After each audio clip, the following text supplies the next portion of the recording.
Hey everyone, welcome back to Loungin Around, the show where two best friends talk about nerd stuff. My name's Leon. My name's Kai. Welcome. Today we're talking about, potentially, the movie of the year, Sinners. Yeah, I'm not gonna lie, I don't think anything else is coming out that's gonna be better than this. Not Superman. No, Superman would be better for me, but better for cinema, no. Warner Brothers fucking making bangers this year, that's all I'm saying. Today we're doing 5 reasons that Sinners is... potentially the movie of the year. But before we start, we have to do the normal. Make sure you like, subscribe, hit that notification bell to be alerted every single time we upload. And we have a question. Every video now we're going to have a question for you guys. Have you seen Sinners? What do you think of Sinners? Is it your movie of the year? Or do you like Minecraft better? Let us know down below. Humour, obviously, is a main reason this movie's so good. Because it's carried out well. Like, literally, I don't think there's a single joke, because we went together, that we didn't laugh at. Unless it wasn't, like, supposed to be laugh out loud sort of funny. Like, there was no Marvel level jokes in this whole movie. And a lot of them were actually quite sex orientated, and they were still funny. Like, they weren't, how you say, poo-poo jokes.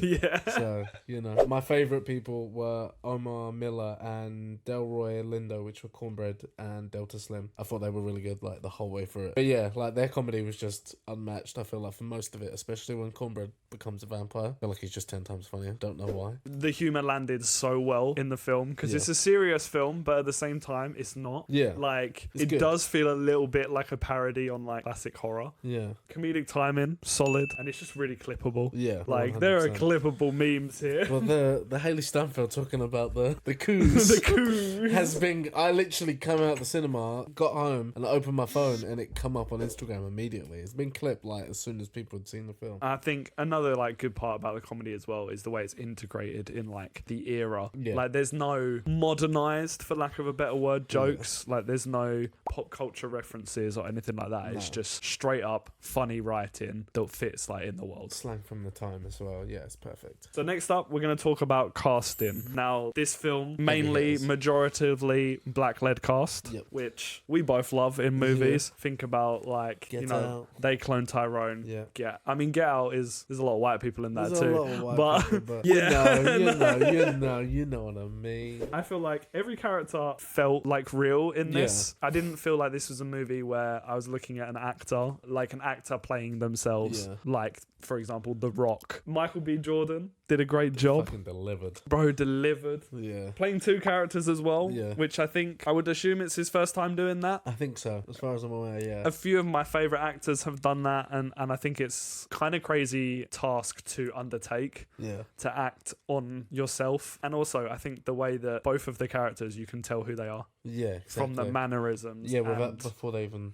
speak. Yeah, or say yeah. anything. Yeah. yeah. Haley Steinfeld is the one out of all of them that I was expecting to be Haley Steinfeld. Yeah. And she was really good. Like, I forgot that she was Gwen from Spider-Man. I was like so confused. Yes. Like, in everything I've watched her in, I just think, oh, it's Gwen Stacy. And in this, I didn't think that at all. At any point. Yeah, no, I think she did well. She's really especially as the main kind of white character Yeah. in the world and having to deal with the prejudices of that. Even though she's not really prejudiced against, she's more... It's more the opposite. Yeah. Like, white people be hating on her. Yeah. Other people I liked, Wunmi Masaku, Yeah. who played... The witch. Yeah, what's her name? I can't remember her I have name. it written down. She's also in Annie. Loki. I think it's Annie. Yeah. She's also in Loki. She is, yeah. Yeah. She's really been in good. a few things recently, actually. I think because of Loki as well, isn't it? I don't know where she's come from, but she was in a Black Mirror episode we watched recently. I just think she's great. She She's is good. really good. There was definitely a standout. Miles Canton. Yeah. First big role, Yeah. first kind of anything role, really. Yeah. Killed it. Yeah, he absolutely slayed house, ate this shit up, aggressive. Bro was... I can't wait to see him in more stuff because he sold the character, but he also sold the soul of the movie. Yeah. Like, he just embodied the whole vibe of the movie so perfectly. 100%. Yeah. I thought his voice was an accent that he was putting on. That's actually what it sounds Yeah, like. I know. I feel like it's just perfect. Yeah, it's so good. so good. And, like, the people who are in the film that did the musical bits as well, like, he did so well. And then I also wanted to give a shout out because I found this out while we were just doing a bit of research. But you know Pale Pale Moon? Yeah. So that's actually performed by the actress who played Pearline. Oh, is it? Jamie Lawson, Yeah. and she fucking killed it too. Oh yeah, no, she did. Because that song is crazy, It was and crazy. like in All the the- movie, I don't think she's like as standout as a character, but that No. particular part for me, I was like, damn. Yeah, What did you think of the vampires? Like the first kind of 3 we get introduced to. I thought they were all good. They're terrifying for people that are like corny, Yeah, and I stand by that. Like Jack O'Connell. Jack O'Connell. Him as Remick is like amazing because he's a short singing white guy and he's still terrifying like Yeah. the whole way through it. I was actually scared when Haley Steinfeld's character goes out to talk to them. I'm like, what the fuck are you doing? Like, no, just no. He's got this aura of like discomfort, Yeah, and like I think he absolutely killed it. yeah. The other two are kind of there. Yeah, they but I still like them deliver. too. Everyone kind of had this. It had this air of like. Yeah, like discomfort, and I think it ties in well because like 2 of the characters were part of like the clan. Yeah, It kind of has that aura to them yeah. where like they're being nicey nice, but they are like racist. Yeah, I do think it also adds on to the fact that I don't think the vampires are necessarily lying about the fact that they do want to bring a togetherness. Yes. Like, they don't care about race. Yes. Because at first I was like, oh, is this film just going to be a vampires fucking people up? And I generally think they just want everyone to live in harmony. Yeah. But obviously that means taking It's away like a free will. completely different Yeah. vibe. Yeah. It's like fucked, but at the same time it's like, it's kind of good. Like, I mean, Stack goes on to like live a normal life. As far as we're aware, he's not like massacring people or anything. no, because he's walking fairly around normal. free. Yeah. I only watched one trailer Yeah. and Didn't I need had more. no idea what was going on. I'm not gonna lie to you, I watched 3 trailers, still had no idea what the fuck was happening. It's a well. I feel like it's a well trailered Yeah. film, but if you go into it completely blind, half of the film you get this historic fiction story about a black community Yeah. coming together and making like a juke joint. Yeah. That's what you get for half the movie, and then it hits halfway and you get vampires, and I was just like, oh Yeah, I damn. love that. 'Cause it just come out of nowhere, didn't it? Yeah. It was like, because I was wondering if it was a situation where Stack and Smoke were vampires, but they could walk in daylight the whole time. You were like trying to work out. I was trying, like, not when I was watching trailers, I was like, right, well, they're vampires. Like, what's going on here? Are they vampires? Because you see Stack in the trailer, like with his teeth, not his teeth out, but like blood over his. So face. I didn't see that in the trailer. I'm pretty sure I did. I saw nothing unless in the I'm trailer. Just like, unless I watch it back and I'm like, oh, I made that shit up. Because I was like, oh, it's like a kind of a horror movie. And Yeah. then when they started like being vampire-like, I was like, oh, it's a vampire movie. When the first trailer came out, I don't think the official first one, I don't think I'd got that it was vampires. The second one came out and I think it was way more vampire heavy. I mean, I only watched the first trailer. What, so it was that's definitely why, in trailer 1? yeah, that's why Maybe I I'm had no just idea what was tripping. going on. Yeah. I just found the movie was a really interesting take on stereotypical vampires and kind of stereotypical vampires' motives in a interesting setting. Yeah. Like, it wasn't just modern day, or it wasn't No. like medieval, or like whatever we normally see with vampires. So it wasn't your Twilight and it wasn't your Nosferatu. Yeah. It was completely different, and it just showed so much. There was so much subtext in the story. It used vampires as a way to comment on slavery and Yeah. free will Yep. and segregation, and like the idea that the vampires want to create this holistic society, which at the time for black people wasn't happening. Yeah. But that's not the solution. Like, It's still taken away free will. it's the same It's a thing different but type of different. slavery, yeah, same shit, different toilet. Yeah, exactly. Speaking of like subtext and like somewhat not over explaining the plot, like I like the fact that I should have really got like an example of it, but in the beginning you get that like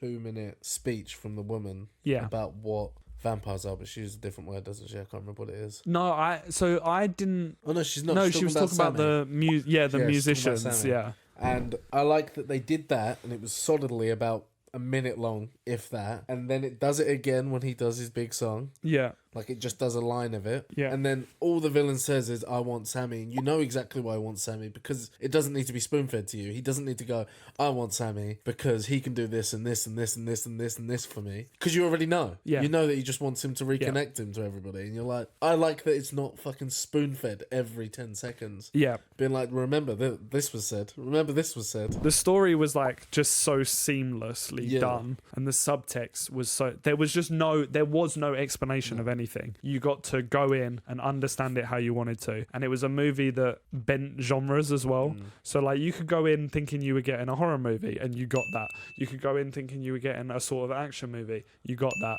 You could go in thinking you're getting a historical fiction. You got that. You go in thinking you're getting a musical. You got that. But it did it so well. It wasn't, nothing was shoehorned. It was short and sweet. One thing we do have to speak about as like a reason why this movie is so good is the scene. Yes. The one scene. So we're talking about music. The big scene. Yeah. The music scene. I lied to you. See? Yes. Yeah. It caught me off guard when it first started. Yeah. But then I was like, no, this is sick. It's perfect. So Ryan Coogler, the director, I think he does very interesting things with certain scenes and certain camera angles and stuff. I think the way he did Creed was very good. Creed 2. 3, sorry. Did he not only do one? Did he only do one? I think he only did one. We'll edit up on the screen whether he did it. I know he did Creed 1. That is the same vibe. I thought that too. It does have the same vibe. That has the same sort of vibe. The scene is basically, for those that haven't seen it, we're hoping everyone has seen it, is basically the character Sammy has some sort of ability through his music, which is what you were mentioning at the start of the film. It talks about that he can cut down the walls between time. Yeah. And kind of reach out into different time periods with his music. And it's this one scene in one take, one shot, where it zooms in and out and you get to see this like musical number where there's all these different eras. I found it so impressive. Well, it's the other part that I really liked is it's predominantly black types of music, so it's like tribal African type of music for like older than this time. Then obviously Sammy's doing the time period that it's set in. Then it kind of goes into hip hop where you get like the DJ on the decks like shouting Preacher Boy, which I thought was sick. There's an electric guitar as well. And there's electric guitar, which again is still played by a black man, like a Jimi Hendrix sort of tribute. It then goes around the room and goes to more like rap, like Tupac sort of era. Yeah. But then I forgot the name of the characters, but the shop owners come on screen dancing. Yes. And then there's a traditional like, Asian dancer. Yeah. And I like that. I like the fact that it's whoever's on screen, there's sort of a connection to them. It was connecting people through music, not through race or culture. Yeah. And like that's just such an important message, and the way it was shot in the film was so good. And then like the whole building like burns down, and then that's what draws the vampires to them. Perfect. And then you see like the red flashes in Remic's eyes. Yeah. Fucking terrifying. Yeah. I was like, oh no. It's actually kind of cool that like the monsters in this were only characterized by big teeth and red eyes. Yeah. And they were still scary. Yeah. Well, at least they're in that building, you know. No one's going to let them in. And speaking of musical numbers, let's talk about the soundtrack. Yeah. I've literally put the music was magical. In every single scene. Don't even care. I thought everything was perfect. Like, and it also speaks against the comedic timing that we spoke about earlier. Because obviously you go from like songs like Traveling to I Lied to You to, and then like obviously this is skipping one, but like Will You Go Lassie Go, all bangers. Yeah. And then you've got like the vampires trying to convince them to let them in the building with Pig Paul Robin Clean. Yeah. And that shit is fucking hilarious. I remember again, you and me just sitting there like creasing. They're like, right, yeah, we're singers too. Yeah. Alright, cool, play us a number.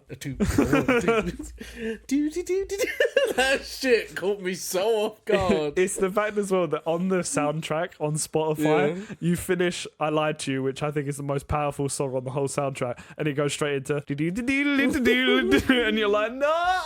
Is the in unison the guitar dance move? I think it's actually the best joke of the whole film. I do think so. It's so good.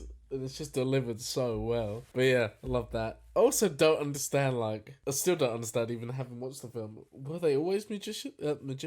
Musicians? Or is that just part of being a vampire? You can just fucking sing. The fact that, like, they've made a vampire movie that also has, like, multiple massive musical numbers is crazy. The soundtrack itself is a mix of, like, modern blues music and 30s blues music. So, like, I found that really interesting. It works perfectly. One of the people who wrote all the blues music in the movie is a blues artist, which is obviously that's how it should be. But also it has this other like the Irish vibe music for all the white songs. Yeah. Such an Irish vibe, and I just love it. My favourite songs are either I Lied to You or Will You Go, Lassie Go. Me too. I just bang that one on repeat all the time. The soundtrack is It's just heat. It's straight heat. I can't wait for the vinyl to come out because I'm buying it. Yeah, I think I'm going to cap that too. I've given up on buying the steelbook. I don't care about the steelbook. I want the vinyl.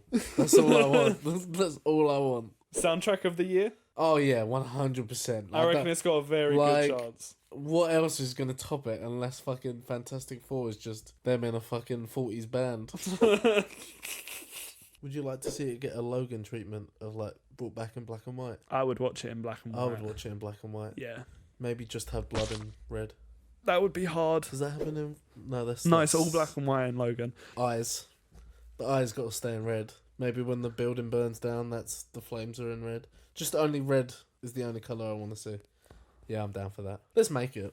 Let's do it. I'll just edit it. No, not even edit it. Let's remake it. Refilm it. Just you and me. If you haven't seen it, go see it. I mean, if you haven't seen it, we've just spoiled the whole film. No. But go see it. Go see it. It's good. If you it's have so seen good. it, go see it again. Exactly. If they bring it back, go see it again. Buy it on DVD. Support that shit. That's buy why. the vinyl. If you ain't got a vinyl player, still buy it. Buy it 5 times. That's how we get movies like this, is through people's support. Exactly. We need to support the shit out of it. Support the shit out of it. Mm-hmm. And yeah, we think it's most probably going to be movie of the year. Let us know what you guys thought of Sinners if you have watched it. Or if you haven't, just, tell us why you suck. Don't forget to like, subscribe, hit that notification bell if you want to be alerted every single time we upload. We're trying out something new on the channel. We got all new thumbnails, all new branding. Let's see what happens. Hope you guys enjoyed, and we'll catch you in the next one. Bye.